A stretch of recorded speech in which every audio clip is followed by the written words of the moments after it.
lo de Dios, aunque a veces es raro, porque yo tengo que admitir que a veces el mover del Espíritu Santo es raro, suceden cosas extrañas, y lo fue desde el principio. Cuando los apóstoles allá en el aposento alto reciben el Espíritu Santo y comienzan a hablar en las lenguas, la gente alrededor de ellos empezó a decir, ay, esto no, estos están borrachos, borrachos. Se ve raro, sí es verdad, a veces lo del Espíritu es raro, pero es real y tiene un fruto muy notable. Entonces, aunque hay algunas cosas que son raras, nosotros, hermanos, no hemos sido llamados a andar en ese tipo de cosas, hablando cuanta cosa se nos ocurre o hablando lo que los grupos en internet andan hablando, grupos de conspiración, grupos de vacunas, de una cosa, de la otra. Nosotros no hemos sido llamados a eso, hermano, sino a comprobar las cosas y a ser amantes de la verdad, como la otra vez lo hablamos. Amén. Así que vamos a orar y vamos a dar inicio al tema de hoy. Es un tema que por la extensión voy a tener yo que partir en dos sectores, ¿vale? En dos enseñanzas, hoy y dentro de 8 días la terminamos. No voy a seguir más con lo de los juicios de Dios.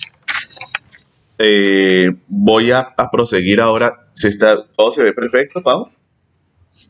¿Sí? ¿Por qué crees que no, hermano? No, estoy preguntando. Es que hay muy pocas personas conectadas, por eso pregunto. Sí, Pero está todo normal, todo perfecto. No. Está bien. Ok. Sí, hay menos de la mitad de lo que normalmente se conecta. Bueno, gloria a Dios igual. Entonces, el tema que hoy vamos a abordar, ya vamos a frenar en los juicios de Dios. Estuvo muy bonito, espero que hayan aprendido mucho. Y el día de hoy vamos a empezar con un nuevo tema.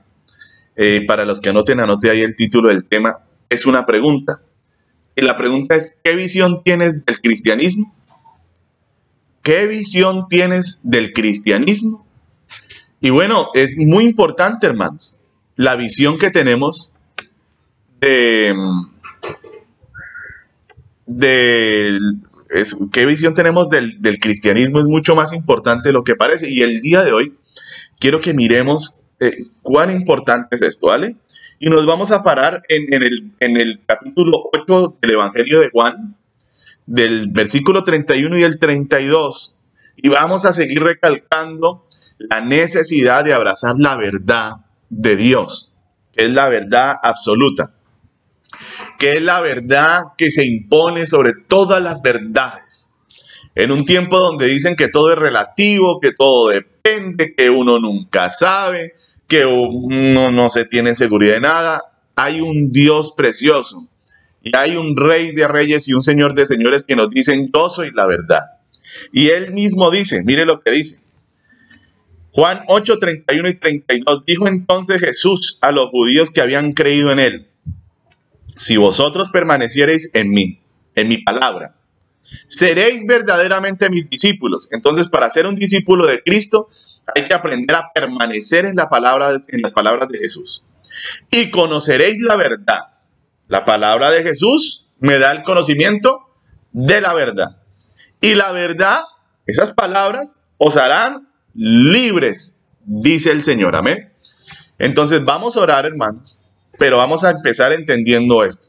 La verdad trae como libertad. Y hoy quiero mirar algunas cosas que se han venido desarrollando en nuestro país y en varias partes del mundo en la iglesia, para que nosotros tengamos gran entendimiento de las cosas y nunca jamás salgamos de la verdad. ¿Amén? No nos dejemos salir de la verdad. Vamos a orar. Bendito seas, Señor Dios Todopoderoso, Creador de los cielos, de la tierra, de los mares y de todo lo que en ellos hay. A ti damos gloria y honor en esta tarde. Nos postramos ante ti, Padre Omnipotente, pidiéndote perdón primeramente por nuestras faltas, errores y pecados, Señor, y rogando que la sangre de tu Hijo precioso, Jesucristo, a quien diste tú por la humanidad entera, en propiciación por los pecados, esa sangre nos limpie, nos lave, Señor, y nos haga estar justos delante de ti. Quita de nuestras vestiduras cualquier mancha, Señor, y quítanos cualquier arruga. Que hoy tu palabra, que es poderosa, fluya con poder, que la sabiduría también fluya y que mis hermanos reciban luz en sus mentes y en sus corazones y que jamás abandonen tu verdad, Señor, sino que la guarden para que así el diablo no nos extravíe. En el nombre de Jesucristo. Amén y amén. Eh, bueno, entonces, como veníamos leyendo, la verdad nos hará ¿cómo? Libres. ¿Cuál verdad? La que las palabras de Jesús de Nazaret traen. Esa es la verdad de las verdades. Entonces, miren, yo quiero antes de empezar a dar este tema, quiero decirles que este tema no tiene ningún ánimo de crítica, no tiene ningún ánimo de que usted ahora se vaya a poner de pronto, ahora que sepa estas cosas, se ponga a juzgar a los demás, a mirar mal a los hermanos que no son, pues de pronto, de la misma corriente nuestra, sino que por el contrario, la idea de esto es que usted sepa las cosas, tenga el entendimiento de cuando usted está frente a un error y de cuando usted está frente a una cosa que es verdadera de la palabra, pero entendiendo, hermano, que aunque hay hermanos que tienen ciertos errores en sus doctrinas, no significa que no sean hermanos. Tienen errores y usted tiene que aprender a reconocer los que tienen errores, pero son hermanos. Y tiene que aprender a reconocer a aquellos que no es que tengan errores, sino que viven bajo el espíritu del error. Gente que no son hermanos nuestros realmente. Amén. Hay que aprender a reconocer a este tipo de personas.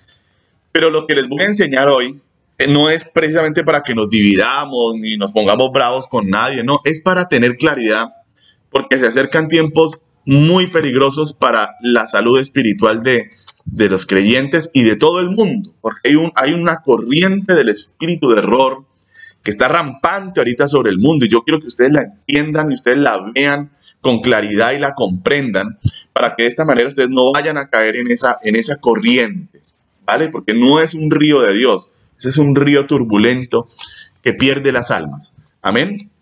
¿Y a qué me refiero yo? Bueno, cuando hago la pregunta, ¿qué visión tienes del cristianismo? ¿Qué visión tienes del cristianismo? Quiero referirme a dos visiones del cristianismo, ¿vale? Una visión que es la visión bíblica, o sea, la visión de Dios de lo que es el cristianismo, de cómo es la salvación, de cómo nos hacemos y nos convertimos en hijos de Dios. ¿Cómo es esto? ¿Qué es lo que sucede? Y les voy a hablar de lo que es el verdadero cristianismo bíblico. Pero antes de hablarles de ese cristianismo bíblico que yo creo que abordaremos dentro de 8 días, quiero hablarles sobre la visión, ojo con esto, la visión histórica del cristianismo. La visión histórica del cristianismo, esa visión que ve el cristianismo como una religión más. Y no es que el cristianismo no tenga algunas cosas de religión, porque hasta el mismo apóstol Santiago dice que la religión pura y sin mancha delante del Padre es socorrer a las viudas y a los huérfanos en sus necesidades y guardarnos sin mancha del mundo. Entonces no es que el cristianismo carezca del todo de religión, no, pero no es una religión cualquiera. De hecho, no es fundada como religión. El cristianismo es más una relación que cada cristiano tiene con Jesucristo de Nazaret. Una relación personal, real y verdadera, que lo lleva a tener también una relación con sus hermanos, los que tienen también relación con Jesús. Por eso la Biblia dice que la iglesia es como una especie de cuerpo en la que todo el cuerpo está unido entre sí, pero también está todo unido a la cabeza. Amén. Amén. Todo unido a la cabeza. Entonces hasta el dedo meñique, hasta la última puntita del cuerpo está unido a la cabeza. Eso es lo que le permite al dedito tener movimiento, ¿verdad? Tener movimiento, sensaciones y ser útil en el cuerpo. Entonces, de la misma manera, esa es la visión de Dios. Amén. Pero esta visión histórica del cristianismo le ha hecho un gran daño a la iglesia, y les voy a decir por qué. Porque quiero hablarles de varias cosas hoy que veo en la iglesia cristiana desde hace años con preocupación y que han venido en auge. No se han aplacado, no, al contrario, están cogiendo más fuerza en la iglesia colombiana. ¿A qué me refiero yo? A una corriente que se llama el ecumenismo. ¿Qué es el ecumenismo? Es el encuentro de todas las religiones. El ecumenismo es esa capacidad de tomar las diferentes religiones del mundo y aglutinarlas en una sola religión. Es la capacidad de decir, hombre, no miremos más nuestras diferencias y miremos lo que nos une, dicen. En apariencia, este ecumenismo parece un discurso muy fraterno, muy lleno de amor, y cuando usted mira el mundo hacia donde se dirige, usted ve que se dirige cada vez más hacia ese punto de la globalización, ¿verdad? Donde ya no hay fronteras, donde todos somos uno solo, donde todos somos humanos, donde todos nos debemos amar. Por ejemplo, las comunidades LGBTI hablan mucho de eso, de traer una transformación a nuestra sociedad donde ya no haya odio, dicen, sino que haya amor. Dicen que sea el amor lo que predomine en la tierra, dice la Biblia, dicen ellos. Pero la palabra del Señor dice que cuando ellos digan paz y seguridad, entonces les vendrá como un quebrantamiento repentino. Y todo este movimiento ecuménico, yo quiero que usted lo entienda, y todo este movimiento globalista, todo eso donde ya las verdades se difuminan, donde ya las verdades de Dios hay que coger y relativizarlas, donde ya las verdades de Dios no son tan verdades, donde ya la palabra de Dios no es la palabra que rige al cristiano, que guía al cristiano, ya no es la Biblia la que nos va a poner las barandas en el camino para no salirnos de él. No, dicen no hay que ser tan exagerados. Y entonces usted está viendo al Papa, usted lo ha visto, el Papa en sus reuniones ecuménicas, y se reúne con imanes del Islam, con representantes del budismo, se reúne con rabinos, se reúne con pastores cristianos evangélicos, con luteranos, se reúne con patriarcas ortodoxos, y andan en esta búsqueda tan tremenda de una unificación del mundo. Pero la Biblia nos enseña que esa unificación del mundo se va dirigiendo hacia el gobierno del anticristo. O sea que ese no es el Espíritu de Dios, porque el Espíritu de Dios lo que trae es transformación a los corazones para que la gente crea en la verdad de Dios. No para que la relativicen, no para que la cojan y la adulteren y la vuelvan más aguadita para que nos entre más fácil. Porque ese evangelio puro es como muy duro, nos cae como muy pesado, dice la gente. Pero hermano, es ese evangelio puro, el que te salva, el que te santifica, el que te levanta, el que te libera, el que te ayuda de verdad, hermano, el que te quita las escamas de los ojos. Amén. No es el evangelio diluido. El evangelio diluido te deja preso. El evangelio diluido te deja ciego. Entonces esa corriente ecuménica de aparente paz, ahorita miren ustedes los olímpicos. Oh, decía hoy un hombre, los olímpicos le brindan esperanza a la humanidad. Y estamos aquí en la unidad, dicen ellos, y queremos estar más unidos. Y entonces cantan Imagine de John Lennon. Imagínate un mundo donde todo el mundo puede ser lindo y todos pueden creer lo que quieran. Una cosa contraria a la palabra de Dios completamente. Se notaba el odio de este hombre hacia Dios, de John Lennon. Hombre que además de eso dijo que ellos eran más famosos que Jesucristo. Y está todo el mundo yéndose hacia ese ecumenismo. Y aquí en Colombia, usted ve a muchos pastores, y vuelvo y lo digo, yo no le digo esto con el deseo de estigmatizar a nadie, ni de dañar a nadie, ni de criticar a nadie, yo, ni es para que usted vaya a cogerle rabia a nadie, ni ahora se vaya a poner a pelear con... No vaya a hacer eso, yo. Porque así como nosotros somos conocedores de la verdad, también Dios nos da amor, nos da sabiduría y nos da entendimiento, amén. No vamos a salir a buscar pelea con nadie, pero vamos a tener ojos, ¿cómo? Claros. Porque Dios no nos llamó a ser ciegos, sino a tener la verdad. Y aquí en Colombia cada vez vemos más pastores que andan con el ecumenismo. Y sí, los católicos son nuestros hermanos, dicen ellos. Y sí, claro, tenemos que estar todos unidos porque somos uno mismo, dicen. Hermano, por esa razón yo quiero hablarle un poquito de la historia de la iglesia y quiero que miremos cómo juzga Jesús. Cómo juzga Jesús. Y cómo aquel que es el amor mismo encarnado jamás le dice uno mentiras. Jamás va a decir yo no falsedades. Al pan, pan y al vino, vino. Jesús es una persona que a ti te dice la verdad. Y te la dice clarita. Clarita, hermano. Te la dice clarita porque Él no puede mentir. Él no es padre de mentiras, es el diablo, el que es el padre de las mentiras. Él es la verdad misma, así que Él no miente. Entonces, estas corrientes ecuménicas se fundamentan sobre una doctrina en la cual ellos dicen que todos somos hijos de Dios. Si ustedes se leen Juan 8 allá en la casa, termíneselo de leer. Yo acabo de leer del versículo 31 al 32. Usted termínelo de leer. Y en Juan 8 Jesús contradice al Papa. Jesús contradice a estos pastores que están diciendo que todos somos hijos de Dios y que los católicos son nuestros hermanos. La Biblia dice que existen los hijos de Dios y que existen los hijos del diablo. Eso dice la Biblia. Y la Biblia no dice que hayan hijos de Mahoma o hijos de Buda, hijos del hinduismo, hijos del animismo e hijos de Dios. No, hermano, no. El Señor separa el mundo entero en dos grupos. Los hijos de Dios, que somos los que tenemos a Jesús en nuestro corazón viviendo, que le amamos y que procuramos seguir sus pisadas y sus mandamientos. Esos somos los hijos de Dios. Y el resto, todo el mundo, budistas, musulmanes, católicos, los mismos unitarios, testigos de Jehová, todo eso Dios los echa en una sola mochila. Él no los discierne, no los guarda en cuartos. No, Él los pone a todos en una sola mochila. Y dice, hijos del diablo. Ay, pastor, qué horrible, qué verdad tan dura, tan terrible, hermano. La verdad es la verdad. Y si Cristo lo dijo, léalo usted mismo en Juan 8. Cristo se lo dijo a los judíos, que es el pueblo de Dios, que creen que por el solo... Vaya y pregúntele a un rabino cómo se salva un judío. Y él le va a decir que por el solo hecho de ser un hijo de Abraham, un judío va para el cielo.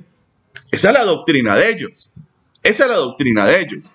Pero Jesús de Nazaret, el Hijo de Dios, el que hizo maravillas, sanidades, milagros como nadie los ha hecho, aquel que dijo yo me voy a morir, en unos días me matan, pero al tercer día yo resucito, poderoso, salió de la tumba en gloria, en poder, 40 días se presentó a sus discípulos y luego fue llevado a las nubes, visto por 500 personas, hermano.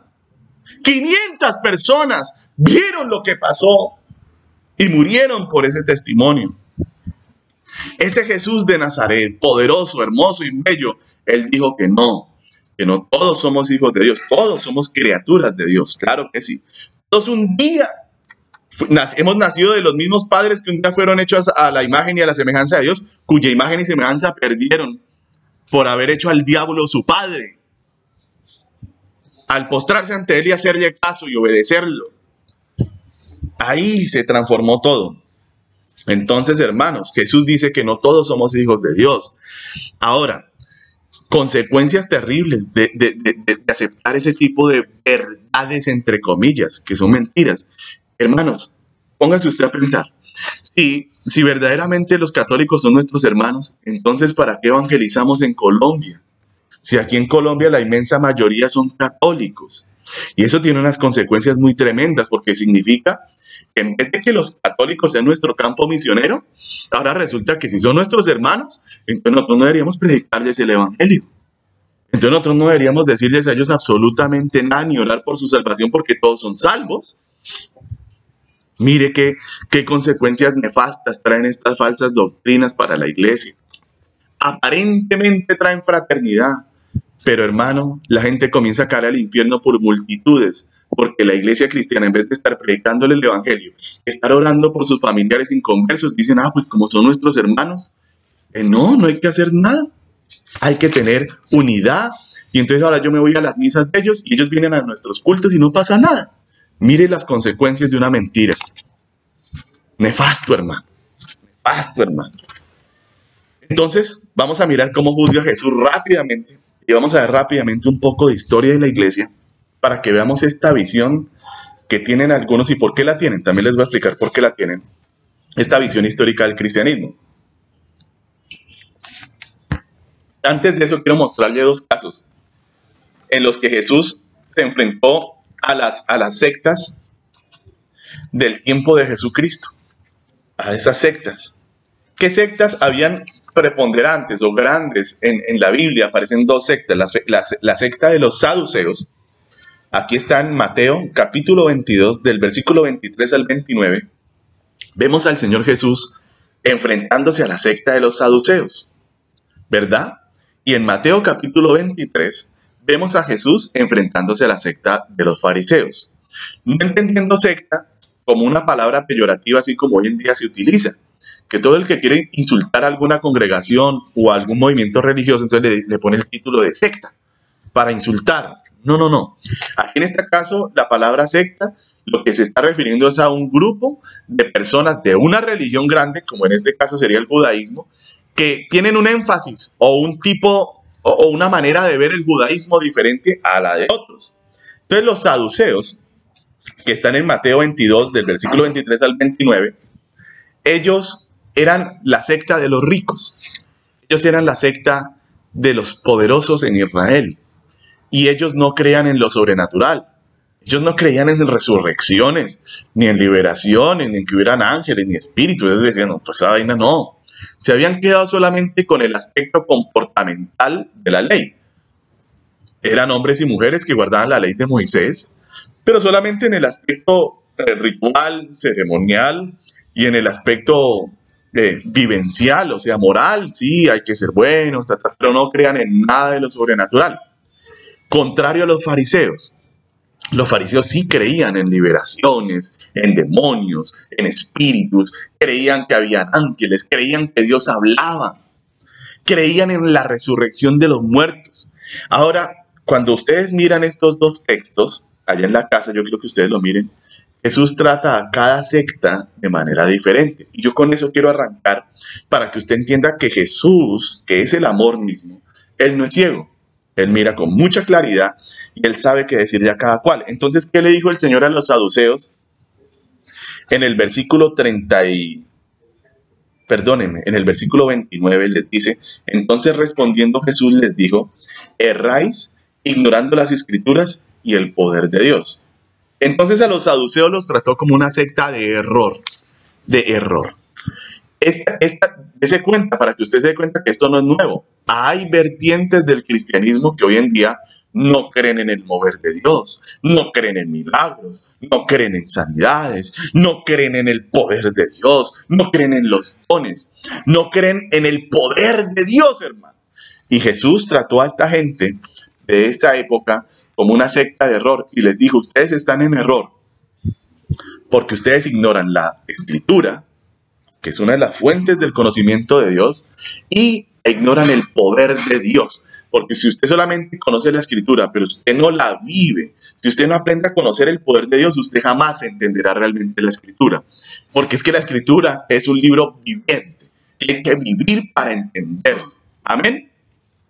Ahora, ese fue el problema de Jesús con los saduceos. La doctrina de ellos era mala. Era una secta de error, su doctrina estaba mal. ¿Qué problema en cambio tuvo Jesús con los fariseos? En Mateo 23 Jesús lo dice con mucha claridad, que la doctrina de los fariseos era una buena doctrina. De hecho le dijo a la gente, hagan todo lo que los fariseos les digan que hagan. O sea, su doctrina es sana. Los fariseos eran la sana doctrina de la época de Jesús, por decirlo así. El problema de Jesús con los fariseos, mira casualmente, que ellos sí crean en el poder de Dios y en las sanidades y en los milagros y todas estas cosas en los que muchos cristianos hoy en día creemos también. El problema de Jesús con ellos no fue un problema de su doctrina. El problema de Jesús con los fariseos era que ellos hablaban, pero no vivían. O sea, predicaban, pero no practicaban. Entonces el Señor Jesús ahí en el Mateo 23 les da un reproche muy grande. No tanto por su doctrina, sino por su actitud hipócrita delante de Dios. Delante de Dios. Amén. Ahora, ¿a qué viene todo esto? Bueno, para engancharnos un poquito en la historia de la iglesia cristiana. Para cuando la iglesia cristiana nace, mis amados hermanos, la iglesia cristiana nació como una secta del judaísmo. Así era denominada. Cuando el cristianismo nace, todos creen que hay una nueva secta en el cristianismo. Entonces algunos les decían, perdón, en el judaísmo. Entonces algunos decían, estos son los nazarenos. Pero el primer nombre que nosotros tuvimos indica lo que es la esencia del cristianismo. El primer nombre que se le dio al cristianismo fue los del camino. A los cristianos en aquella época, porque todos los que iniciaron como cristianos eran judíos, eran miembros del judaísmo. Y en medio de ese judaísmo Jesús les mostró la verdad, les dio el Espíritu Santo. Ellos pudieron aguantar 120 para irse a orar allí en aposento alto. Y un día espero poderles hablar de la diferencia entre recibir el Espíritu Santo y recibir el bautismo del Espíritu Santo. Son dos conceptos diferentes. Y cuando ellos ya reciben el bautismo del Espíritu Santo, una explosión de poder llega sobre la tierra. Y esta gente era llamada los del camino. ¿Por qué? Porque el cristianismo empezó a apartarse de todo lo religioso del judaísmo y se convirtió en un camino, en un vivir con un Cristo real. O sea, los cristianos al principio conocían a Jesús. Todos ellos estuvieron dispuestos a morir en el Coliseo romano no por una idea, no por una religión, no por su familia. Estuvieron dispuestos a morir por una persona real a la que conocían, que se llamaba Jesús de Nazaret. Era real, lo conocían y el Espíritu de Dios se movía en esa iglesia poderosa, hermano. Y esta era una iglesia, hermano, que así como conocía la Escritura, también conocía al Dios de la Escritura. Entonces, para ponerles un ejemplo, en alguna ocasión, para Dios empezar a sacar el cristianismo del judaísmo, entonces Dios envió su ángel a un hombre que lo buscaba, pero que no le conocía. Él estaba en la religión del judaísmo y él era un gentil, él no conocía al Dios, pero él le fascinaba el Dios de los judíos. Él vivía intrigado por conocer a este Dios bello y precioso del judaísmo y él hacía limosnas y él hacía ayunos buscando ese Dios del judaísmo, aunque él mismo era romano, él no era judío. Y ese hombre, Cornelio, un día se le apareció un ángel. Mire, este es el evangelio dinámico. Ahora sí, hay gente que quiere convertir el evangelio en una cosa simplemente académica. No, hermanos, vamos a vivir el evangelio, vamos a ver los ángeles, vamos a dejarnos conducir por el Espíritu, vamos a ver los milagros de Dios, hermanos. Sí. Y entonces se le presentó el ángel a Cornelio y le dijo: Cornelio, como a los ángeles no les es dado predicar el evangelio, le dijo: Cornelio, vaya y llame a Pedro, que está en la ciudad de Jope, y dígale que venga y él les va a decir qué hacer. Mire cómo cada siervo de Dios tiene que cumplir lo que Dios le manda al pie de la letra, sin excederse. Entonces, mientras tanto, Pedro estaba por allá en Jope, y estando allá tuvo visiones de Dios, y Dios le decía: hijo, no le llame inmundo a lo que yo he purificado, diciéndole a Pedro: Pedro, yo no morí solo por los judíos, yo morí por el mundo entero. Entonces Pedro comienza como a entender esto que en su mente de judío era difícil de digerir. ¿Cómo así que Dios quiere salvar también a los gentiles? ¿Cómo así que Dios también quiere salvar a los que no son el pueblo de Dios? Entonces llegaron por él, fue y les predicó el evangelio, y mientras que él hablaba, el poder del Espíritu Santo, la gloria del Dios de Israel, que ya no estaba entre las alas de los querubines, en el altar, allá sobre el trono de la gracia, sobre la tapa de la proposición, en el arca del pacto, había salido de allí cuando se rasgó el pelo, cuando él vino. Esa gloria del Dios de Israel cayó sobre esos gentiles, a quienes ellos consideraban inmundos. Y Dios les dio lenguas, como a Pedro y a los demás al principio, solo que en esta ocasión no había multitud para escuchar, o sea que muy posiblemente también eran lenguas espirituales. Y hablaban en estas lenguas llenos de la gloria de Dios, hermano. Y la iglesia cristiana empezó a moverse ahora en el mundo gentil. Luego viene el gran misionero de la época, ¿no? Este gran misionero de la época se llamó Pablo, Saulo de Tarso, cuya conversión está en el capítulo anterior al de Cornelio, el capítulo 9 de Hechos de los Apóstoles. Y Dios lo toma, y de inmediato comenzó desde Damasco a hablar con los judíos, a debatir, a mostrarles que Jesús era el Mesías. Se ganó enemigos, y así siguió ese hombre y terminó expandiendo el evangelio por todo el imperio romano. Por primera vez se nos llama cristianos en una ciudad llamada Antioquía. Ya no éramos más los del camino. Ya no éramos más los del camino. Ahora dicen: no, estos son los cristianos o los que siguen al Mesías. Cristo en el griego es el ungido.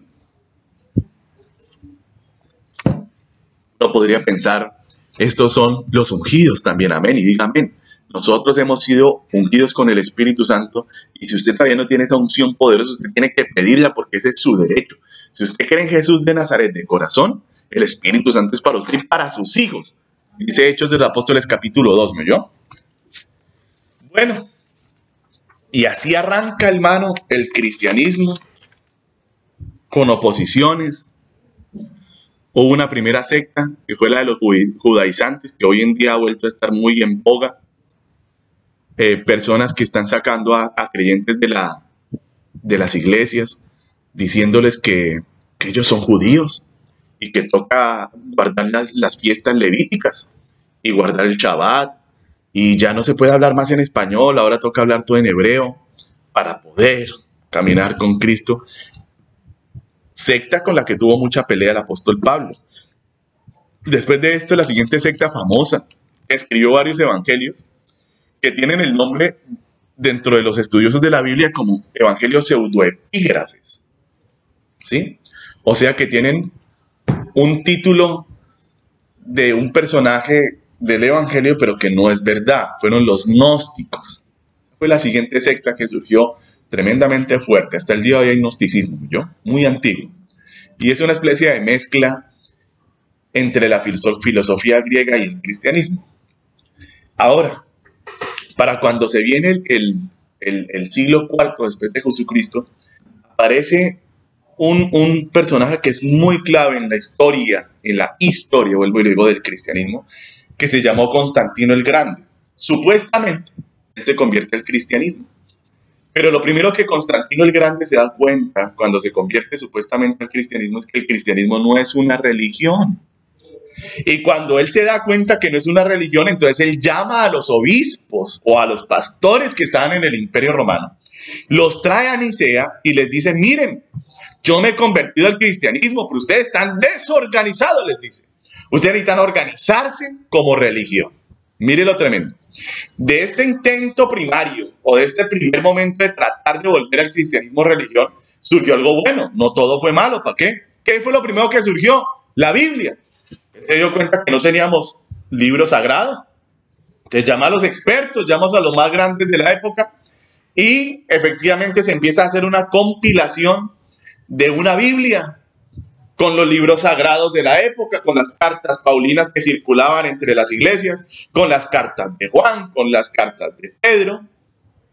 Y se hace un primer intento ahí, se empieza a conformar por fin el canon bíblico. También de esos primeros concilios surge la primera división de las religiones. Y el resultado fue que quedó una iglesia católica de Roma, o de Occidente, y una iglesia una iglesia ortodoxa de Oriente, con su sede en Constantinopla, lo que hoy en día sería Estambul, si no estoy mal. Y así comienza la historia del cristianismo. Ya el cristianismo deja de ser una vivencia, una convicción, un conocimiento de Jesucristo personal de cada persona, para convertirse en una religión con jerarquías, con ritos, porque no teníamos ritos. Jesús solamente nos había dejado la cena del Señor y los bautismos en agua y la imposición de manos. Y entonces aquí comienzan a meterle toda una cantidad de ritualismos. Ya salimos de las casitas y de las catacumbas y de las cuevas y empezamos a estar en los templos grandes de Roma. Empezó el enamoramiento por los templos, hermano, enamoramiento que hasta el día de hoy mucho pastor tiene, que viven obsesionados con el templo y con el templo, cuando la Biblia dice que el templo somos nosotros. La iglesia se funde, esta religión se vuelve una religión sincrética desde el inicio y se funde con muchas creencias romanas para no traer un colapso tan grande a Roma. Ojo con esto. Y cuando ya se convierte en la iglesia imperial, cuando ya se transforma, ya el cristianismo no es la iglesia perseguida, ya no es la iglesia pobrecita, sino que ahora se ha convertido en una religión como tal. Y una religión tan tremenda que se ha fundido con el Estado romano. Una religión que ahora se ha convertido en un imperio religioso, porque escúcheme bien el concepto que yo tengo de la Iglesia Católica Romana. Para mí la Iglesia Católica Romana es la perpetuación del imperio romano, que mutó de un imperio simplemente así como humano a un imperio religioso y se perpetuó en la figura del Papa, que es un emperador, un rey, con toda su cantidad de gente por todo el mundo. Esta iglesia, mire por qué sabemos que se convirtió ahora en una religión completamente. Empezó a contradecir todo lo que Cristo nos había enseñado, que oráramos por los enemigos, que bendijéramos cuando nos maldijeran, que amáramos a los demás. Ahora esta iglesia, cuando ya se convierte en la iglesia imperial, comienza a perseguir a alguien, a unos tipos que se llamaban los paganos. Y uno a veces, cuando no conoce, uno dice, sí, el paganismo es terrible.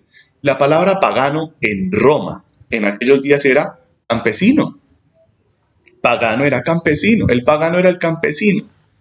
¿Y por qué perseguían a los campesinos? Porque los campesinos no tenían la religión cristiana como religión, sino que estaban arraigados a sus creencias antiguas, y ahora la iglesia cristiana, que era la perseguida, ¿sí? La perseguida, ahora pasó a ser la persecutora. Lo que me dice a mí, que no fue que Roma se convirtió al cristianismo, sino que el cristianismo se fundió con un imperio sangriento y matón, que ahora que ya tenía el poder, perpetuó la matanza, ahora con el pretexto de imponerle la religión a la gente. Hermanos, ya el cristianismo dejó de ser una convicción y un camino para convertirse en una religión que se puede decretar. Y si usted mira toda la iglesia, toda la historia de la iglesia católica fue lo mismo. A donde fueron llegando fueron matanzas, genocidios, torturas. Cuando llegan a América, los indígenas de estas tierras, todos quemados, mutilados, destrozados, obligándolos a adquirir ese supuesto cristianismo que ellos les traían. Cristianismo impuesto a sangre y fuego, hermanos. Yo les pregunto, ¿ese es Jesús? ¿Cuándo Jesús impuso sus palabras con sangre y fuego? Por el contrario, Él estuvo dispuesto fue a morir por nosotros, pero no quiso matar a nadie, hermano, ni nos mandó a matar a nadie. Entonces, esta visión histórica del cristianismo, mire cómo nos lleva hacia el ecumenismo. Mire cómo nos lleva hacia el ecumenismo. Después de mucho tiempo, surge una división dentro de la Iglesia Católica Romana en el siglo XVI por medio de un reformador protestante llamado Martín Lutero, el cual dijo, yo no estoy de acuerdo con muchas de las posturas teológicas de la Iglesia romana. Estaba para esos días ya atiborrada de herejías. Martín Lutero tiene esta pelea con ellos, sobre todo por la salvación. Él decía, la salvación es por fe. La Iglesia Católica Romana dice, no, la salvación es por la Iglesia Católica Romana y por obras. Viene el conflicto, viene el choque y viene otra división más en la Iglesia Católica Romana y surge el protestantismo. En este caso, el luteranismo.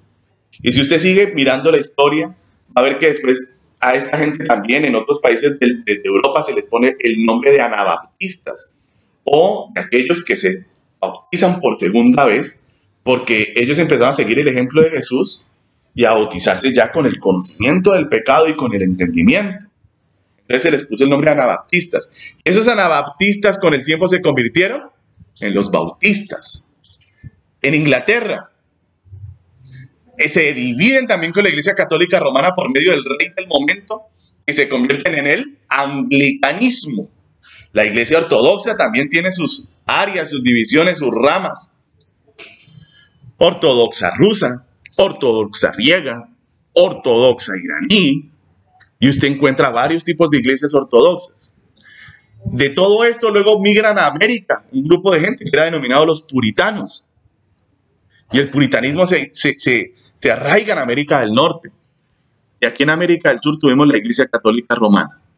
Cuando seguimos mirando así, hermano, vemos ramas y ramas y ramas y ramas del cristianismo. Entonces, para terminar por hoy, porque se me fue el tiempo, yo pensé que iba a alcanzar. Dentro de 8 días procuro terminar lo que me haya quedado por fuera. Pero miren, para que ustedes me entiendan, cuando usted tiene una visión histórica, que evidentemente la visión histórica del cristianismo es el resultado del estudio.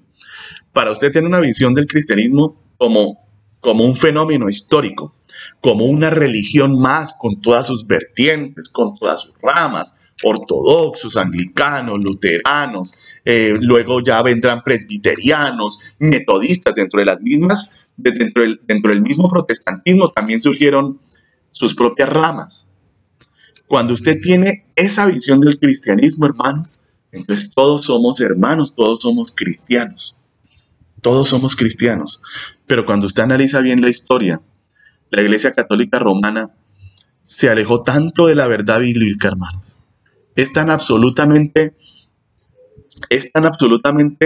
apartada de todas las cosas de Dios, hermano. Es tan herética, tiene tantas herejías.